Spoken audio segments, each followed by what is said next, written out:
This is inspired by the Tesla Autopilot. I'm not going to claim that this is analysis of the Tesla Autopilot. We have no design information about Tesla to do this. This actually comes from a student project in a class at MIT. These two students took a test drive and they applied STPA based only on the knowledge they got from the test drive and reading the user manual. They said, let's see how well STPA works with very limited information, lots of uncertainty about the design. So you got some losses. I'll skip through some of this stuff. Here's the control structure, just 3 boxes. Let's see if it's useful. I know it's much simpler than what you're used to. Let's see if it's useful. We've got driver at the top, all the manual commands on the left. We've got driver supervision of automation. They can enable, they can turn the whole thing off. What can the automation do? Well, at a super high level, it can change lanes, it can accelerate, it can brake, and do some things like this, okay? So let's start with this control structure. Let's go to the next step, which is unsafe control actions. So let's look at the brake command from the automation. Let's figure out how that brake command can be unsafe. Now, I'll remind you that there are 4 core ingredients to an unsafe control action. There's a source controller. What's the source controller? Just think about it in your head. It's the automation, right? If we're looking at this question mark here, what's the type of control action? It's not provided, right? So we're going to say automation does not provide, right? What's the next piece? It's the control action we're analyzing. Well, here are the control actions, and we said we're going to start with the brake command. So the row gives you the 3rd ingredient. So what we've got now is automation does not provide brake command when. See how those were practically generated for you by the process? Our real job is to figure out the context that makes it unsafe. So you tell me, when would it be a bad idea for the automation not to provide the brake command? The question is up.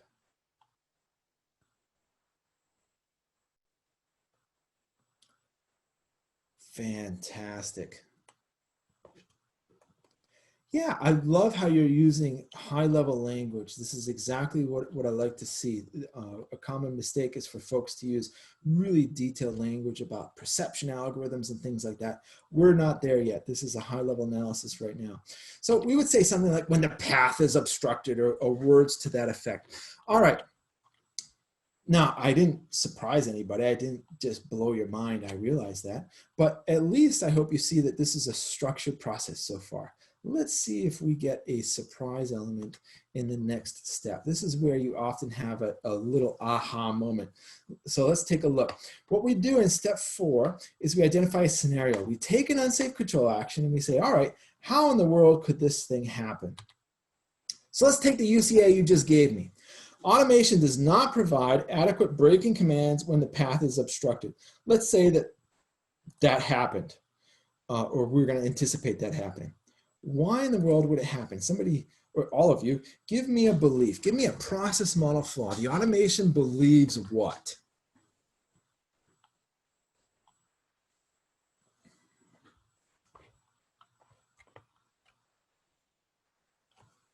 This is meant to be easy. Easy is a good thing. Now, after the break, we're going to have a more challenging example. Not too much.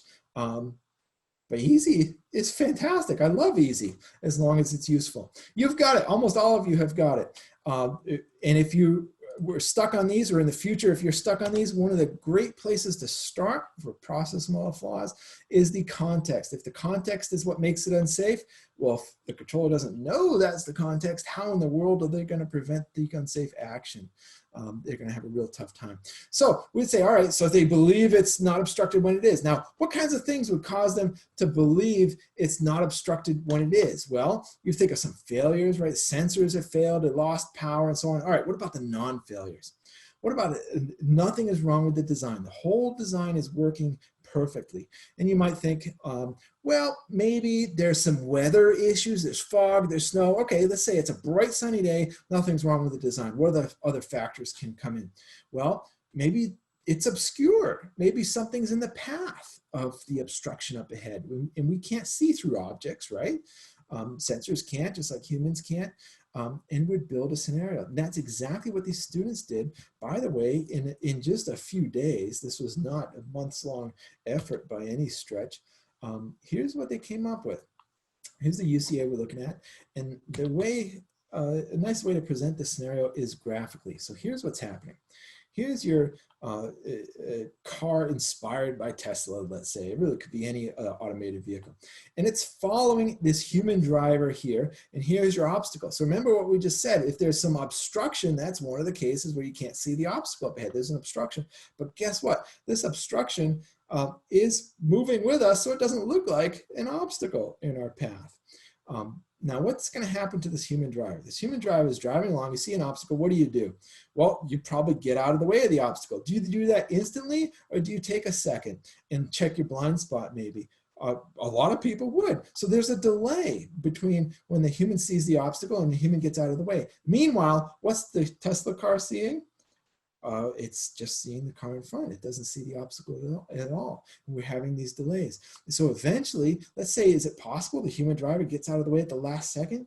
It's entirely possible. Not only possible, it's probably likely that that's going to happen. For sure, it's going to happen if you sell 10,000 or 100,000 cars.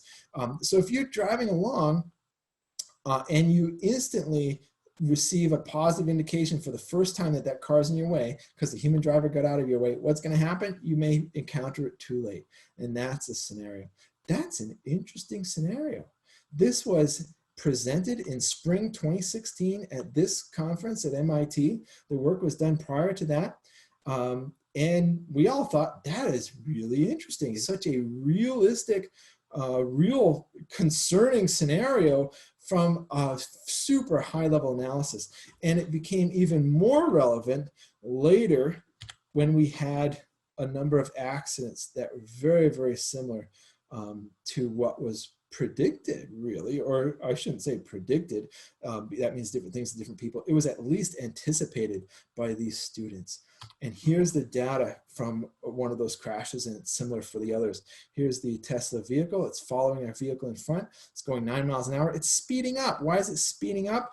Well, because the car in front is speeding up. Now that car, the red truck, gets out of the way, and here's where we continue. So the Tesla car is still moving. It's speeding up 21, 21, 21. Why is it speeding? Why does it keep going a little bit faster? Because it's now tracking a green car. It's got plenty of space. Now this green car is going to get out of the way of the fire truck, but we're tracking it. We're speeding up. Now that green car gets out of the way. Guess what we see now? Plenty of space. And what do? We increase 24 miles an hour, 27, 31, and then crash straight into the fire truck.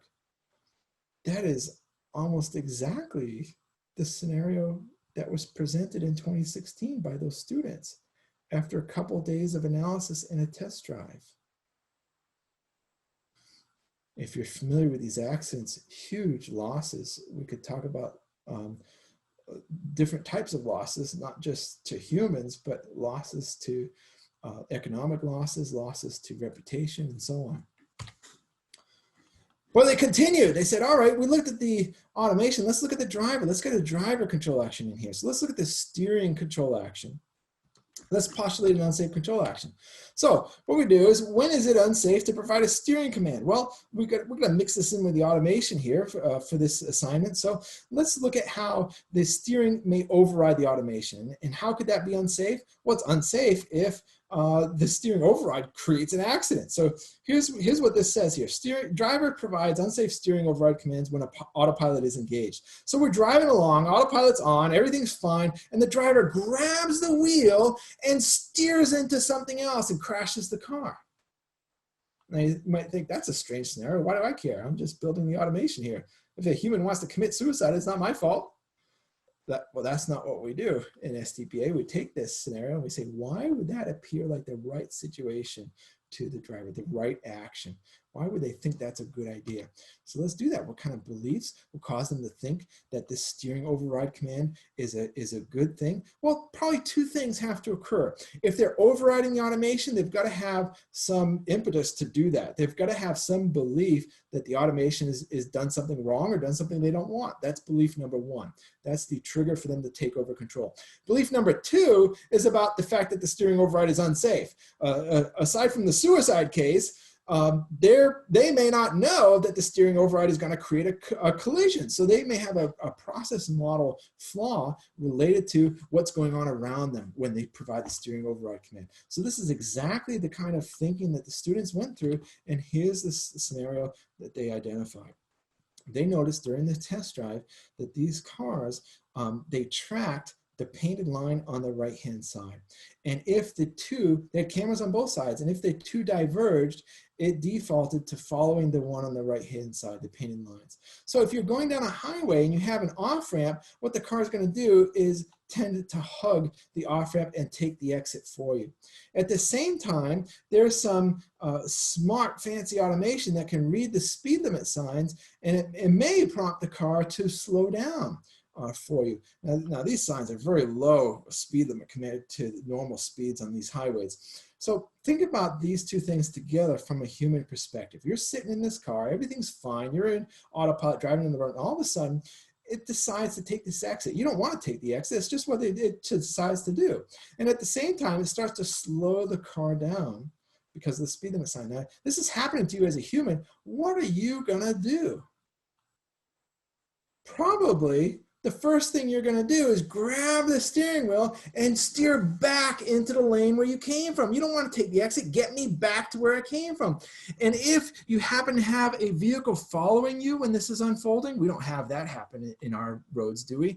Cars following us. What if a car is following you and you grab the steering wheel when the car is slowed down on the off-ramp? Guess what? That car may be right in your blind spot where you're not going to see. And that explains the second process model flaw, that you don't realize that action is creating a new conflict. So this is a very interesting scenario, I think. And if you're familiar with some of the events that have happened, not just talking about Tesla, and by the way, I'm not picking on Tesla. As I said, this is just a project inspired by a test drive of some of these cars. This kind of thing has happened.